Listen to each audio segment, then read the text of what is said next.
Chers Marinoises, chers Marinois, bonjour d'abord.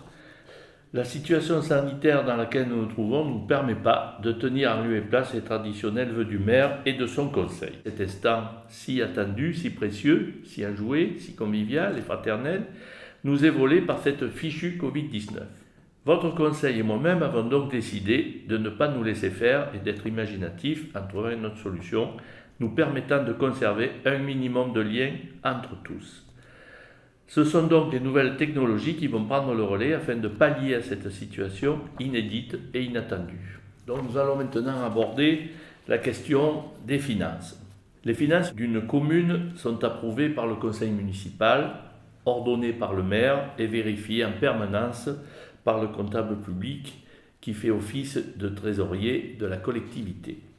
Les comptes sont enfin approuvés par le juge des comptes publics. À ce jour, le dernier exercice validé est celui arrêté au 31/12/2019. Les recettes de fonctionnement se sont élevées à 1 500 000 euros. Pour les dépenses, à hauteur de 1 200 000 euros, ce qui a permis de dégager un excédent de fonctionnement de l'ordre de 300 000 euros. Il faut savoir que c'est une des caractéristiques des finances de notre commune que d'être de manière récurrente, et ce depuis de nombreuses années, excédentaire en fonctionnement, ce qui nous confère une réelle capacité à faire face à nos investissements, que ce soit pour les autofinancer ou rembourser de nouvelles annuités d'emprunt permettant de financer ces investissements. Nous le devons en grande partie à la qualité de la gestion des précédentes équipes municipales.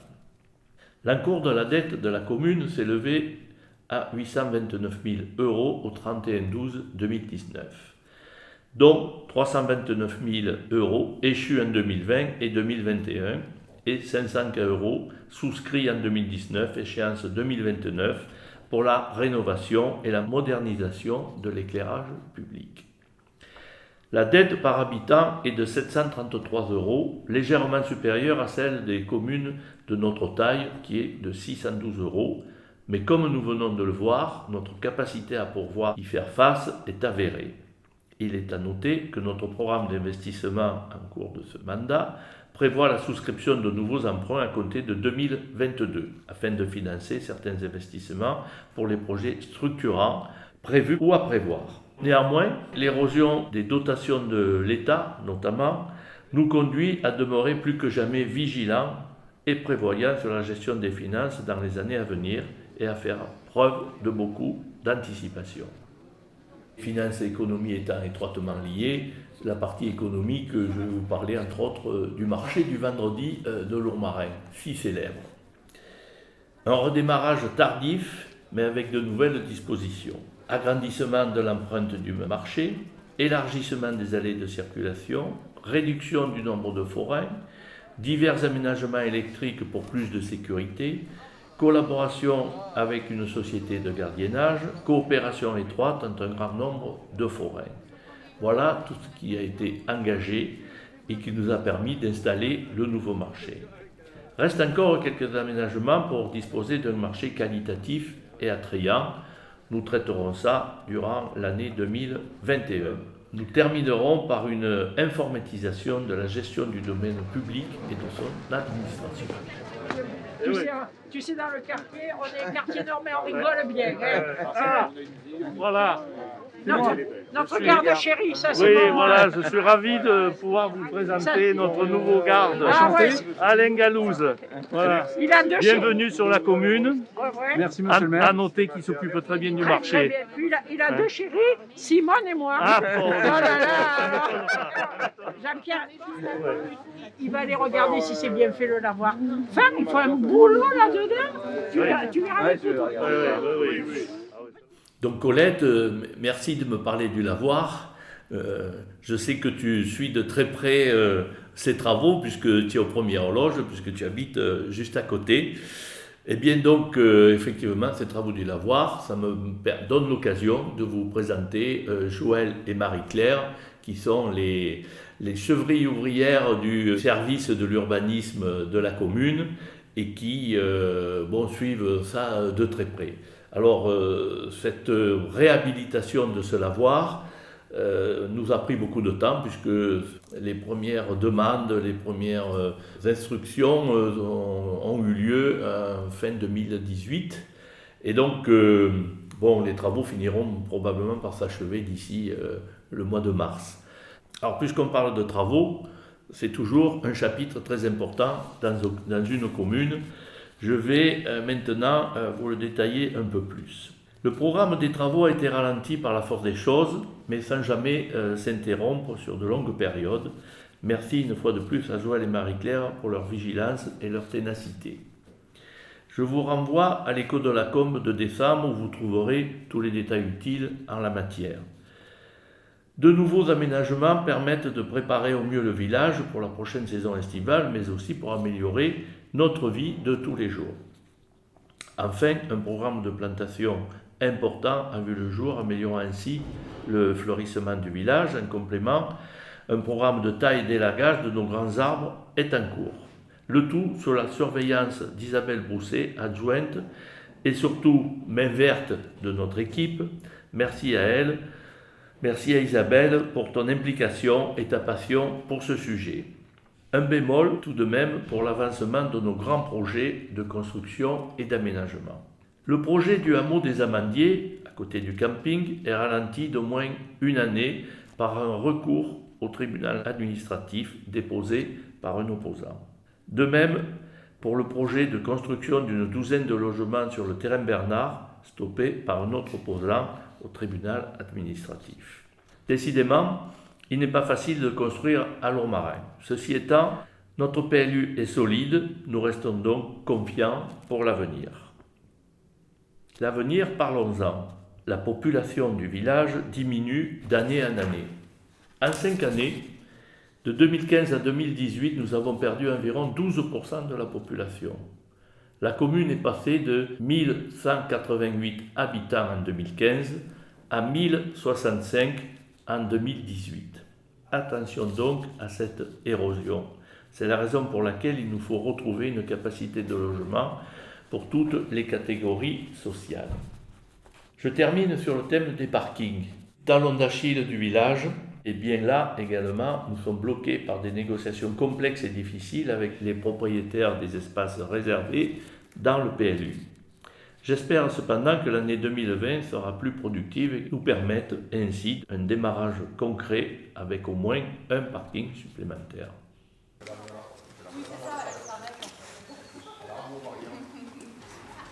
Là, nous sommes dans la cour de l'école.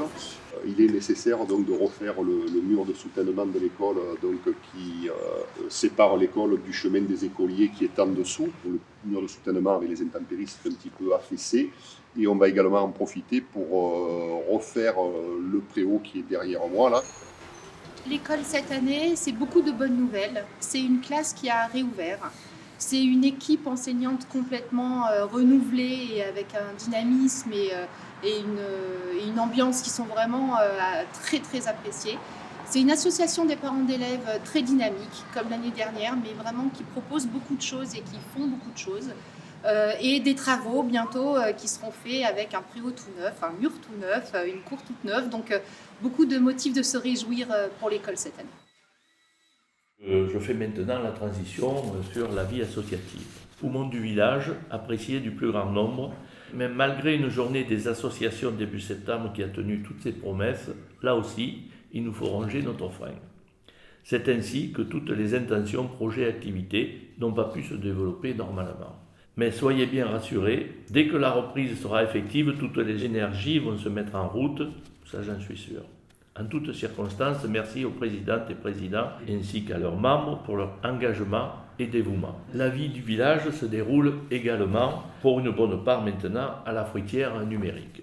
Pour la 3e année consécutive, la fruitière équilibre ses comptes, et ce malgré des fermetures à répétition pour cette année 2020. Merci à son staff pour cette belle performance durant ces longs mois. Cela indique que cette structure lourmarinoise est sur la bonne route et doit se développer dans les temps futurs. Il a fallu qu'on s'adapte constamment, comme beaucoup d'autres, aux changements dus à cette épidémie.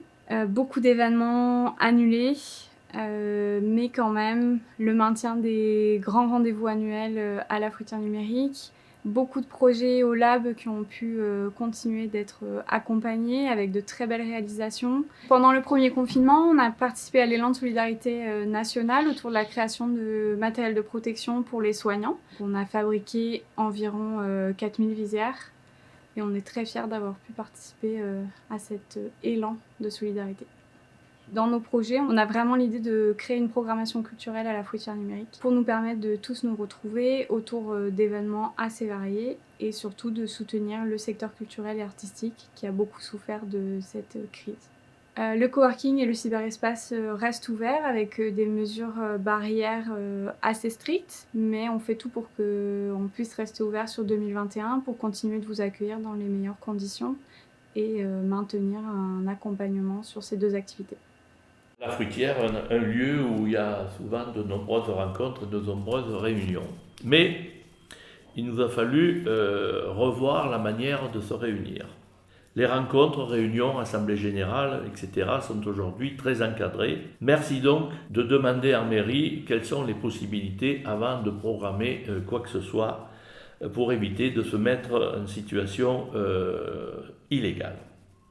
Pour ce qui concerne la mairie, les conseils municipaux sont autorisés à condition de pouvoir respecter strictement les consignes sanitaires et la non-présence du public durant nos rencontres. Pour cette raison que le conseil se réunit non plus à la traditionnelle salle du conseil de la mairie, mais à la salle Camus, qui est bien plus grande, bien plus volumineuse et qui nous permet de respecter strictement les consignes. Il est maintenant temps de conclure. Donc, de très belles perspectives se dessinent pour notre village, bien au-delà des programmes tracés lors des élections. En effet, depuis, des mouvements immobiliers non connus à l'époque ont eu lieu. Vente de l'hôtel du Moulin et du Galinier, vente du domaine 1784, baptisé maintenant domaine de la Source, ex-propriété Le Plan, etc. Et quelques opportunités se présentent, par exemple la possibilité de restructurer la RD 27 en direction de Loris pour finir les aménagements des entrées du village, comme ça a été fait sur la route d'Apt et celle de Cadenet. Pour faire face à cela, il convient donc de prévoir un bon gestionnaire et étaler sur plusieurs années ces investissements qui vont se traduire par une révision allégée de notre PLU, des travaux d'envergure durant tout le mandat, une modernisation de nos outils et équipements de travail, une informatisation de plusieurs services municipaux, une remise à niveau des immeubles et habitats communaux. Le tout permettant de donner à Lourmarin les atouts pour se développer, rester attrayant dans le territoire et aborder le futur avec confiance et enthousiasme.